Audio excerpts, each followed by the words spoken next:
Pero bago po tayo dumako sa mga issue at mga balita, ito po muna ang ating food for the soul and food for the spirit.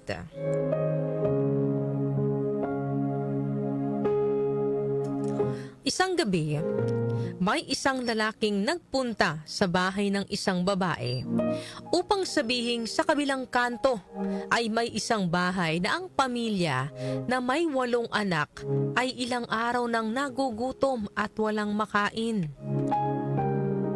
Agad namang nahabag ang babae sa sitwasyon ng pamilya, kaya dali-dali siyang nagpunta sa mga ito upang magdala ng pagkain. Pagdating ng babae sa bahay, nakita niya ang muka ng mga bata na bakas ang panghihina at matinding gutom. Ngunit wala siyang nakikitang lungkot sa muka ng mga ito. Ibinigay ng babae ang dala niyang pagkain sa ina ng mga bata. Hinati naman ng ina ang pagkain sa dalawa at saka lumabas dala ang kalahati. Pagbalik ng ina, nagtatakang nagtanong ang babae kung saan siya nagpunta.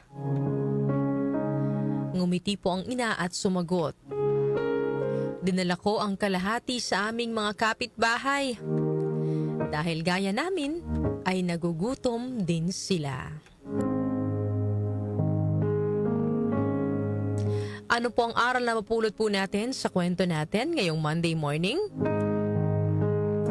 Hindi po natin kailangang maging mayaman upang makatulong po sa ating kapwa mga kanyusik.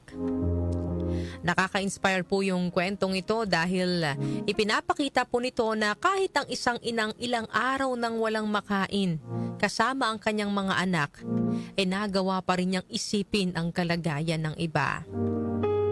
Isa po itong paalala na ang tunay na malasakit ay nakikita sa kahandaang magbahagi rin sa kapwa sa mga panahong tayo mismo ay nangangailangan din.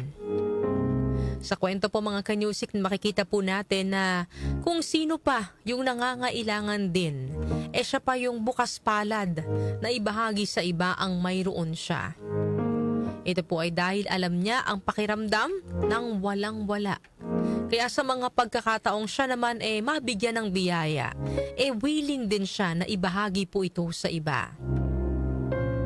Minsan mga kanyusik, yung ang masakit na katotohanan dito, kung sino pa yung parang may kaya sa buhay, sino pa yung masasabi nating mayaman, sila pa yung hirap na hirap tumulong sa iba.